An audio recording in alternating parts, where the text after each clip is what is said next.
검증 가능성을 볼 거예요. 표현의 충실성이 참 여러 가지가 있죠. 검증 가능성.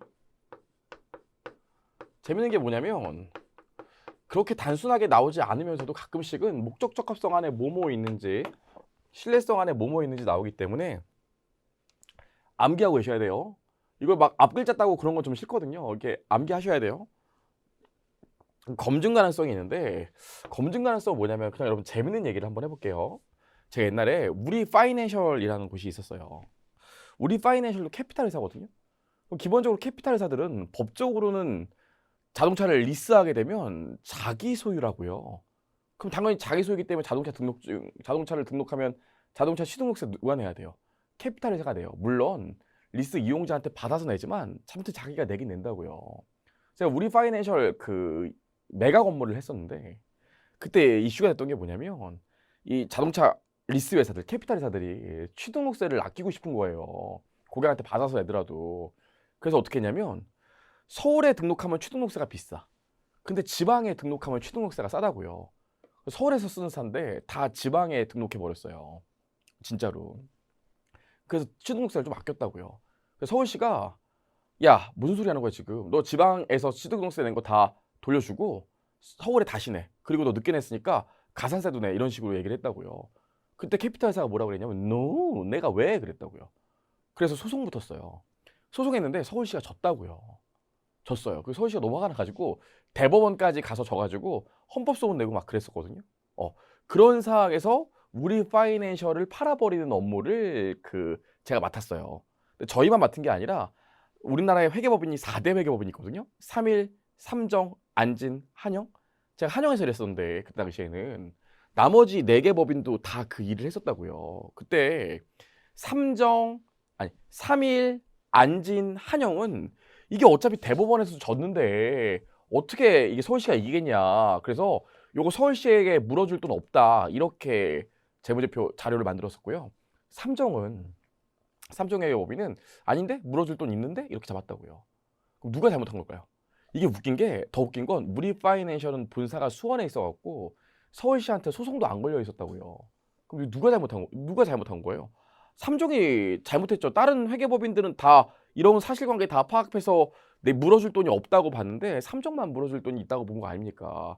이런 것들을 뭐라 그래요? 삼정은 검증 가능성을 위배했던 거죠. 검증 가능성이 뭐냐면 나랑 비슷한 수준에 있는 애가 동일한 자료를 갖고 회계 정보를 만들게 되면 동일한 결론에 도달해야 된다는 거예요. 그게 검증 가능성입니다. 그래서 보시면 동일한 경제적 사건이나 거래에 대해서 동일한 측정 방법을 적용할 수 있는 다수의 독립적인 측정자가 유사한 결론에 도달할 수 있어야 한다는 것을 의미한다. 그러나 검증 가능성이 크다고 해서 표현의 충실성을 보장하거나 목적 적합성이 높다는 것은 의미하지 않는다. 당연하겠죠. 그렇죠? 확인할 수 있다고 해서 목적 적합성이나 표현의 충실성이 무조건 높은 건 아닐 테니까요. 체크를 좀 합시다. 여기까지요. 검증 가능성까지 봤고요. 그 다음에 보시면 우리 뭐 있어요? 2차 특성인 비교 가능성이 있습니다. 비교 가능성. 비교 가능성은 뭐냐면 비슷한 건 비슷하게 보이고 다른 건 다르게 보여야 된다는 게 비교 가능성이거든요. 그럼 여러분 비교하려면 우리 어때야 될까요? 예를 들어서 해커스라는 곳에서 영어 가리키고 공무원 가리키고 그다음에 우리 해커스 금융 자격증 가리킨다고 할게요. 그럼 우리 이 계열사가 3개야. 실제로 이거보다 많아요. 계열사가 3개야. 그럼 늘 이 3계열사로 돈 벌었는데 갑자기 해커스 뭐 간평사 관세사 해가지고 여기서 버는 돈도 상당하대. 전년도까지는 3개에서만 돈을 벌었는데 올해부터 하나가 더 추가돼서 4개에서 돈을 번대요. 그럼 전년도 손익이랑 올해 손익이랑 비교가 잘 되겠어요? 안 되겠어요? 비교가 잘 안 되겠죠. 이유가 뭐예요? 일관성이 떨어지잖아요. 전년도까지는 3개만 돈 벌었는데 올해는 4개에서 돈 번다면서요. 첫 번째로 아셔야 되는 게 이 비교 가능성이라는 목표에 도달하려면 뭐가 있어야 돼요? 일관성이라는 이 수단이 있으셔야 돼요. 그래서 우리 시험 문제에 뭐가 나오냐면 바꿔서 일관성은 수단이고 비교 가능성은 수단이고 일관성은 목표다. 이렇게 크로스돼서 나오는 경우가 있는데 잘못됐죠? 요게 목표, 요게 수단이에요. 괜찮을까요? 여기까지. 제가 옛날에는 이 신용분석사 강의하면서 개념체계 이 부분도 굉장히 사례 많이 웃긴 얘기도 많이 하고 그랬는데 제가 이번에는 저희가 뒷부분에 계산 문제가 많거든요. 사실 개념체계가 최근에는 그렇게 많이 출제되지 않고 출제 비중이 낮기 때문에 예전에는 전 단원에 대해서 그냥 웃긴 얘기 많이 하고 했었는데 지금은 시험에 나올 것들만 딱 얘기하고 출제 가능성이 좀 떨어지는 건 빨리 넘어갈게요. 괜찮을까요? 아마 우리나라에서 신용분석사 시험을 가장 많이 본 시험이 제가 아닐까요? 신용분석사를 제가 10년 동안 강의했고 거의 매년 봤는데 그럼 거의 30번 시험 본 거 아니겠어요? 늘 답안지 안에서 떨어지곤 했지만 그렇다고요. 그러니까 제가 좀 작년 강의보다는 얘가 좀 빨리빨리 지나가네 이 부분을 이런 생각 드실 텐데 이제는 뭐 정확히 나올 부분만 조금 더 시간을 투자하기 위해서 우리 빨리빨리 해야 되는 부분 좀 빨리빨리 할게요. 좋아요. 여기까지 봤습니다. 여기까지만 기억하시면 되고요. 넘겨보시면 통일성이라는 게 있어요, 여러분. 비교 가능성은 비슷한 건 비슷하게 보이고 다른 건 다르게 보이는 거라면 통일성은 다 통일시키는 걸 다 똑같이 보여야 된다고요. 그래서 우리 오답 유형으로 통일성은 비교 가능성과 관련이 있다 뭐 이렇게 나오는데 통일성은 연관이 없어요. 그래서 비교 가능성 나오면서 통일성 이런 얘기 나오면 다 틀린 얘기가 됩니다. 여기까지요. 나와 있고요. 여기 얘기는 좀 뒤에서 해볼게요. 뒤에서. 네 번째 보시면 비교 가능성은 다른 질적 특성과 달리 하나의 항목간 있어갖고는 당연히 비교가 안 되겠죠. 우리 비교 가능하려면 적어도 뭔 있어야겠어요. 너랑 나를 비교해야 될 거 아닙니까? 올해와 내년을 비교하고 올해랑 작년을 비교하고 그래서 얘는 비교 가능하려면 최소 두 항목은 존재해야 됩니다. 나와 있죠? 좋아요. 여기까지 보시면 될 것 같고요. 다 했네. 5번은 사실 당연한 얘기죠, 여러분. 아니, 하나의 경제적 현상에 대해서 여러 가지로 회계 처리할 수 있고 여러 가지로 재무제표를 만들 수 있게 한다면 당연히 비교 가능성은 떨어지겠죠. 뭐 당연한 얘기니까 특별히 할 얘기는 없고요. 그래서 핵심 체크 보시면 얘기들이 좀 있는데 저랑 좀 볼게요. 핵심 체크. 질적 특성 간의 상충 관계는 목적적 합성과 신뢰성이다. 이러한 상충이 발생할 때 직접 특성 간에는 상대적인 중요성을 기준으로 한다. 이게 무슨 소리냐면 여러분. 이거 두 개가 모두 만족돼야 되지만 이거 두 개가 상충되는 경우가 많아요. 아무래도 의사결정에 영향을 미치려면 좀 빨리 얘기를 해줘야겠죠. 근데 문제는 뭐예요? 빨리 얘기하다 보면 검증이 잘 안 돼서 신뢰성이 떨어질 수 있다고요. 제가 저희 해커스 경영이라는 곳이 있는데 회계사 세무사 강의하는데 저희 해커스가 회계사 세무사 시장에 들어가기 전까지만 해도 저희가 들어간 지 꽤 됐거든요. 저희가 꽤 유명한 학원이 됐어요. 근데 거기서도 해커스가 들어가기 전까지는 2차 시험을 보고 나면 답안을 아무도 공개를 안 했다고요. 원래 출제 기관에서도 답안을 공개하지 않고 기존에 있던 학원들도 답안을 안 써줬어요. 근데 저희는 진짜로 2차 시험 나오면 그 다음날 인터넷에 유튜브로 강평 다 올리고 해설이랑 정답 다 올리거든요. 저희가 좀 그런 문화를 만들었는데 그래도 아무래도 2차 시험이기 때문에 좀 강사별로 의견이 갈라지거나 논란의 여지가 있는 것들이 좀 있어요. 그럼 학생들은 빨리 채점하고 쉬고 싶으니까 저희 막 사이트나 이런데 빨리 답 올려주세요. 빨리 답 올려주세요. 그런다고요. 그럼 빨리 올려. 그리고 나서 나중에 잘못돼갖고 막 수정하는 경우가 있을 수도 있잖아요. 그럼 어떻게 되겠어요? 목적적 합성은 낮지만 신뢰성은 떨어지겠죠? 근데 100% 완벽한 답을 작성해서 공개했어. 어머, 근데 이미 합격자 발표가 났어요.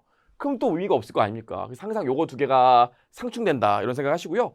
저희 개념 체계에서 어떤 질적 특성과 얼적 질적 특성이 서로 상충된다 이런 얘기가 나오면 요 두 개 얘기하시면 돼요. 괜찮을까요? 두 번째, 유형자산의 역사적 원가의 평가는 검증 가능성이 커서 신뢰성이 제고되나 목적적 합성이 저하될 수 있다 그러는데 여러분 봐봐요. 우리가 집을 사면 집을 샀을 때 집 가격에 대해서 얘기하는 방법이 두 가지가 있어요.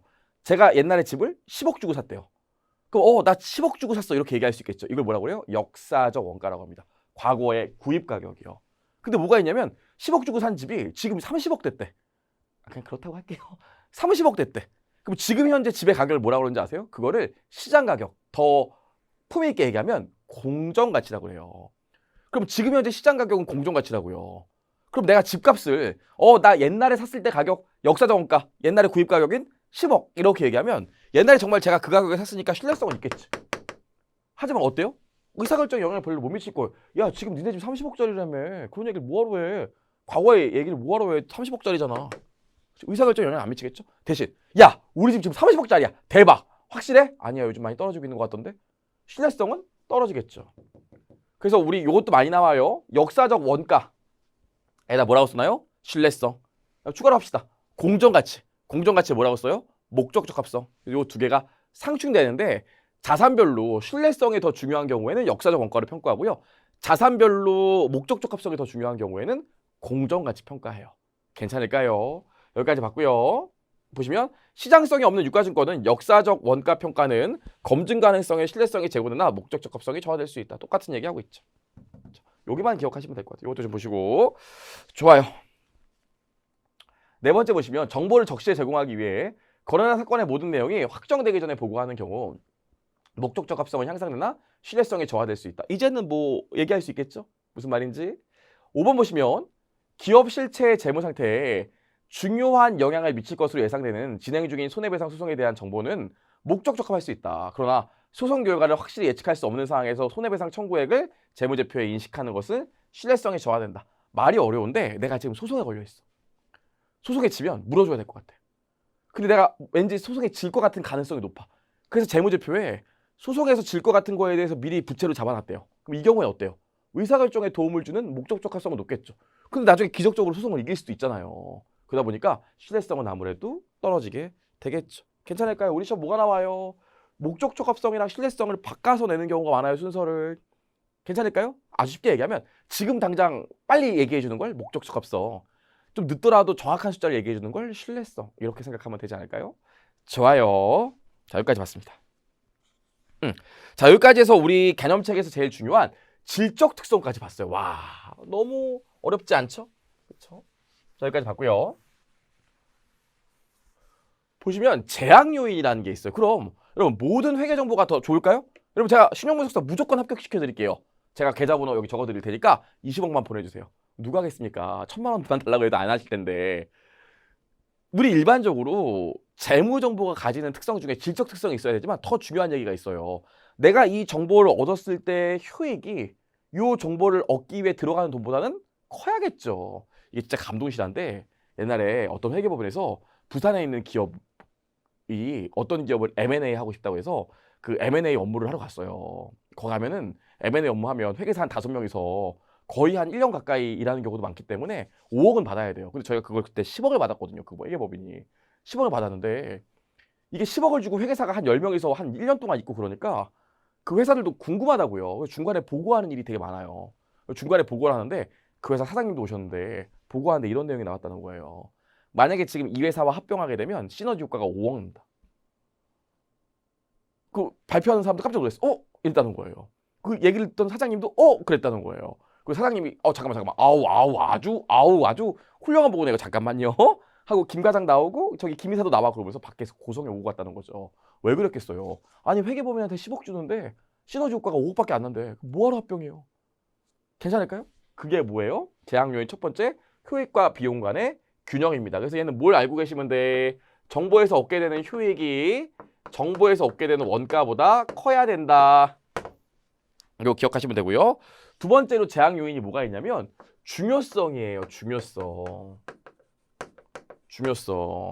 여러분 제가 회계사 세무사도 강의하고 있고요.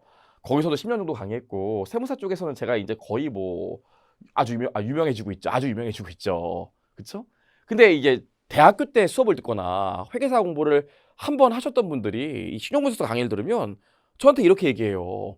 너 내가 아는 거랑 다른 걸 가리키네? 역시나 좀 이상하구나. 이런 얘기를 하는 분들이 있어요. 제가 앞에서 1장에서도 얘기했죠. 우리 일반 기업 회계 기준 배워요. IFRS가 아니라고요. 지금 교보문고에 IFRS 중급 회계 치시면 제 책이 판매량 1등이에요. 2등도 제 책이거든요. 제 자랑을 하는 게 아니라요. 죄송해요. 제 자랑을 하는 게 아니라 여러분이 IFRS에서 배웠던 내용이랑 지금 여기서 개념체계에서 일반 기업 회계 기준에서 얘기하는 개념체계 내용이 달라요. IFRS상의 개념체계가 2020년에 개정됐거든요. 괜찮을까요? 그래서 여러분 지금 혹시 수업 들으면서 이거 아닌데? 내가 아는 거랑 다른데 중요성이 왜 여기 있지? 이런 분들 있을 텐데 이게 일반 기업 회계 기준이라고 했습니다. 그럼 이걸 기억하셔야겠죠? 우리 시험은 일반 기업 회계 기준이니까. 그럼 중요성이 뭐냐면 여러분 제가 회계법인 다니면 회계 감사를 하는데 보통 회계 감사를 하면 시즌에 바쁜 시즌 1월 달부터 한 2월 달까지 상장사 한 10개 정도 돌아요. 요즘은 그 정도까지는 많이 안 한다고 하는데 저 때는 한 10개 돈다고요. 근데 제가 신입 회계사로 이제 입사했을 때 보통 거래처 나가면 일주일 동안 감사를 하고요. 금요일 날 이제 클로징이 돼요. 그럼 금요일 날 점심 먹고 이제 1시쯤 올라오면 담당 회계사 중에서 가장 그 필드에 나와 있는 거래처에 나와 있는 회계사 중에서 가장 짬이 높은 그 회계사를 인차지 회계사라고 그래요. 필드 책임자. 그 인차지 회계사가 그래요. 2시까지 각자 해뒀던 거 메일로 보내주세요 그런다고요. 그게 뭐냐면 이 회사가 회계 처리 잘못한 거나 문제 있는 거 있으면 메일로 보내라는 거예요. 그걸 취합해서 우리들끼리 회의한 다음에 한 4시쯤에 회사 담당자랑 이제 협의하고 반영할 거 반영하고 반영하지 않을 거 반영하지 않고 이제 다 끝나고 나면 회식하러 가죠. 뭐 이런 식이거든요. 근데 제가 신입회계 살 때는 뭐 아는 게 있어야지. 뭘 보내라는데 보내는 게 하나도 없었어요. 처음에는 정인돈 회계사 뭐 없어요. 그랬으면 제가 너무 죄송하니까 네 없습니다. 죄송합니다. 그러면 아 그래요. 뭐 신입이니까 그럴 수 있죠. 괜찮아요. 그런다고요. 근데 한 이런 게 2번, 3번, 4번 반복되면 얼굴에 철판이 딱 깔리기 때문에 뭐 정인돈 회계사 없어요. 그럼 하하 네 없습니다. 그런다고요. 근데 한 6번쯤 되니까 인차지 회계사가 참지 못하고 그러더라고요. 그때 이제 좀 친해졌으니까 반말도 할 때요. 너 내가 지금부터 찾아갖고 잘못된 거 하나라도 나오면 책임질래? 이러더라고요. 그럼 바로 군대랑 똑같아요. 죄송합니다. 나오게 되는 거죠. 자괴감이 들더라고요. 나도 시험 붙은 사람인데. 근데 제가 8번째 회사에서 드디어 찾아냈어. 회사가 뭐 잘못한 걸. 제가 점심 먹으면서 설레발 치면서 그 담당자, 필드 책임자한테 회계사님 제가 찾아냈습니다. 잘못된 회계 처리가 있어요. 난 널 포기하지 않았어. 나도 그럴 줄 알았다. 그랬다고요. 그리고 점심 먹고 올라갔는데 제가 발견한 게 뭐였냐면 그 회사가 잡지구 동료가 있었는데 그거를 미리 돈 내면서 자산 잡았어야 되는데 비용 처리했더라고요. 100만 원 잘못했더라고. 제가 그래서 100만 원 잘못한 거 올렸어요. 근데 그 회사 자산 총액이 2조였어요. 100만 원 보일까요? 안 보일까요? 100만 원 중요할까요? 안 중요할까요? 하나도 안 중요하죠. 그래서 저 인차지 회계사 보더니 수고하셨어요 하고 나한테 묻지도 않더니 얘기를 안 하더라고요. 그러더니 회사한테 보고할 때 그건 그냥 지워버렸어요. 왜 그래요? 안 중요하니까. 아니 자산 총액 2조짜리 회사한테 100만 원 잘못한 거 얘기해봐요. 말이 되겠어요? 그 얘기예요. 그럼 이게 중요성이에요. 그래서 정보 이용자마다 의사결정을 할 때 중요성에 따라서 정보를 얘기해줘야 된다고요. 무조건 다 얘기하는 건 아니거든요. 근데 여러분 아셔야 되는 게 이 중요성이 기업마다 다 똑같을까요? 그러진 않겠죠.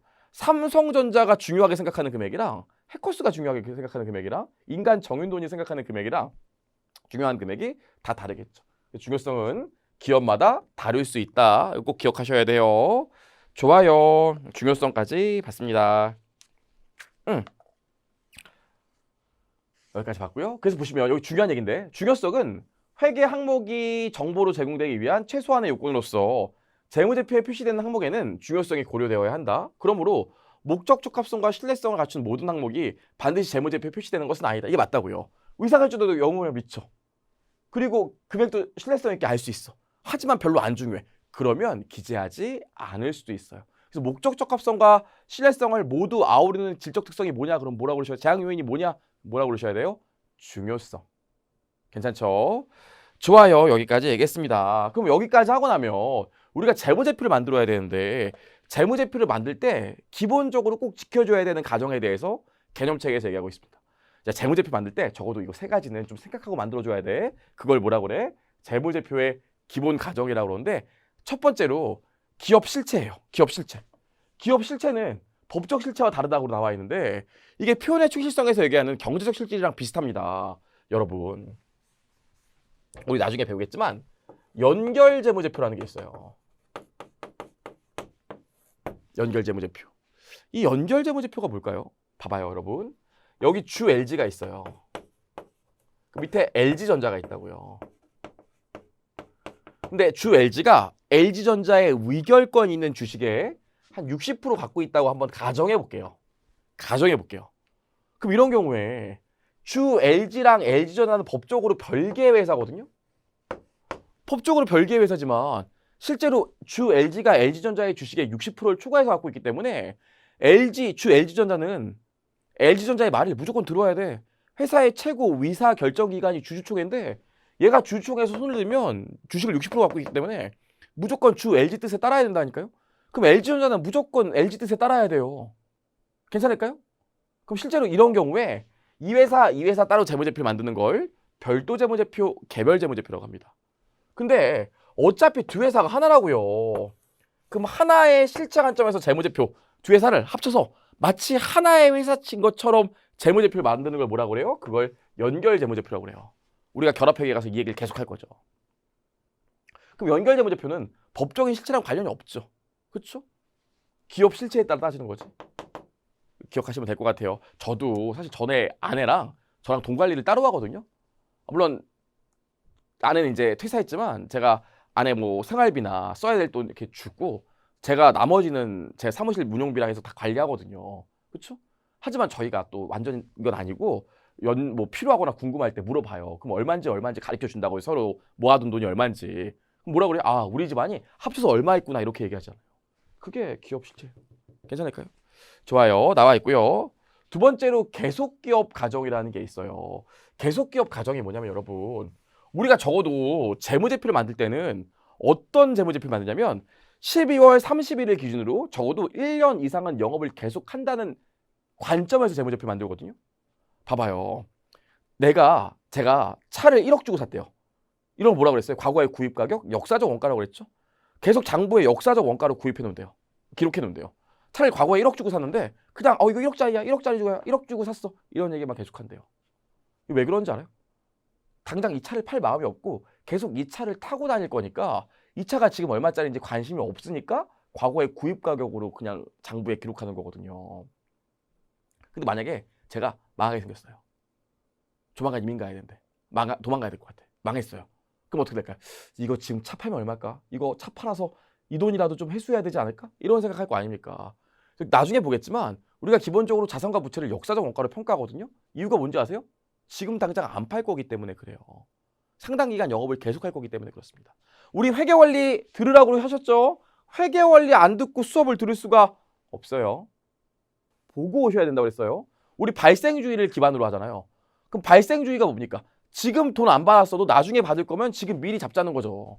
지금 돈 나갔어도 나중에 용역을 제공받을 거면 지금 비용 처리 안 하고 일단 자산 잡자는 거죠. 이런 게 발생기준이죠. 발생기준을 쓸 수 있는 이유가 뭡니까? 적어도 1년 이상은 영업을 계속 한다는 가정이거든요. 괜찮을까요? 무슨 말인지? 그래서 여러분, 기본적으로 재무제표 만들 때 기본 가정 두 번째가 계속기업 가정인데, 계속기업 가정이 뭐예요? 적어도 일정 기간은 영업을 계속한다는 가정하에 재무제표를 작성하는 걸 계속기업 가정이라고 합니다. 여기 나와 있죠. 계속기업이며 예상 가능한 기간 동안 영업을 계속할 것이라는 가정하에 작성된다. 근데 여러분 궁금한 게 있어요. 내가 만약에 회사 이제 그만할 것 같아. 회사 망할 것 같아. 그럼 회사 그만하고 회사 망할 것 같으면 계속기업 가정 써야겠어요? 다른 기업 가정 써야겠어요? 회사가 이제 끝난다는데 그때는 다른 기업 가정을 써줘야겠죠. 여기 읽어보시면 오히려 여기가 더 잘 나왔는데, 청산하거나 중요하게 축소할 의도가 있거나 필요성이 있다면 계속기업 가정과는 다른 기준에 따라 재무제표를 작성하여야 한다. 오답용어로 뭐가 나와요? 회사가 청산이 예정되어 있더라도 계속기업 가정에 따라 재무제표 작성해야 된다. 그럼 틀립니다. 괜찮을까요? 좋아요. 여기까지 봤고요. 마지막으로 기간별 보고가 있는데 이거 타고난 소리인데 여러분, 저희 아내가 그래요. 오빠 회계사 지금 얼마 벌어? 제가 그래요. 40억. 오빠 1년에 40억 벌어? 아니, 회계사 되고 지금까지. 근데 그것도 금액이 좀 크긴 하네요. 회계사 되고 지금까지. 그럼 그 의미가 없잖아요. 그럼 아내가 뭐라? 아니, 회계사 되고 지금까지가 아니라 작년에 얼마 벌었냐고. 그래서 일반적으로 나 작년에 1월 1일부터 12월 30일까지 5억 벌었고 올해는 1월 1일부터 12월 30일까지 7억 벌었어. 와, 오빠 돈 많이 버는구나. 실제로 그렇다는 게 아니다. 오빠 돈 많이 버는구나. 그러겠죠. 그럼 실제로 우리가 재무제표를 작성할 때도 계속 그냥 끝도 없이 하나의 재무제표 작성해야 돼요? 기간을 좀 끊어서 작성해야겠어요? 당연히 좀 기간을 끊어서 작성해야 연도별로 성과도 정확히 판단할 수 있을 거 아닙니까? 그 얘기가 기간별 보고예요. 그래서 기간별 보고라는 게 뭡니까? 기간을 좀 끊어서 재무제표를 작성하자는 게 기간별 보고예요. 괜찮을까요? 좋아요. 여기까지 해서 우리 7번 계속기업 재무제표의 가정까지 봤고요. 이제 좀 문제를 봐야 되는데 문제요. 문제 보시면 46페이지에 개념 완성 문제가 있는데, 개념 완성 문제 사실 뒤에 있는 말문제랑 다 똑같거든요. 그래서 우리 요 챕터 보시면 개념 완성 문제 1번 보시면 개념 체계와 특정 회계 기준이 서로 상충할 경우에는 개념 체계가 우선한다. 아니죠. 회계 기준이 우선한다고 그랬어요. 보시면 될 것 같고요. 2번이랑 3번은 아까 봤던 얘기고 옳은 얘기니까 여러분 좀 보시고요. 4번 보시면 목적 적합성과 신뢰성에 모두 관련된 개념이 뭐요? 중요성. 목적 적합성이 만족되고 신뢰성이 만족돼도 중요성이 만족이 안 되면 정보로서 의미가 없다고 했었습니다. 보시면 되고요. 5번에 유형자산의 역사적 원가와 공정가치 평가와 관련해서는 우리 뭐가 있다고 해요? 상충관계. 상충관계 하면 뭐 기억하라고 그랬어요? 목적 적합성이랑 신뢰성 기억하라고 했어요. 괜찮을까요? 보시면 될 것 같고요. 6번 목적 적합성과 신뢰성을 갖추는 모든 항목은 반드시 재무제표에 표시되어야 된다. 아니죠. 중요성도 만족이 돼야 돼요. 틀렸고요. 7번 불확실한 상황에서 가능한 자산과 수익이 과속 예상되고 부채와 비용이 과대계 예상되도록 하는 회계 처리는 신중성이 확보된다. 에이, 이건 뭐예요? 자산과 수익은 적게, 그 다음에 부채와 비용은 많이니까 자본이 적어지는 거죠. 그걸 뭐라고 그래요? 보수주의요. 신중성이 아니라 보수주의겠죠. 신중성은 뭐예요? 너무 많이도 너무 적게도 잡지 말라는 게 신중성입니다.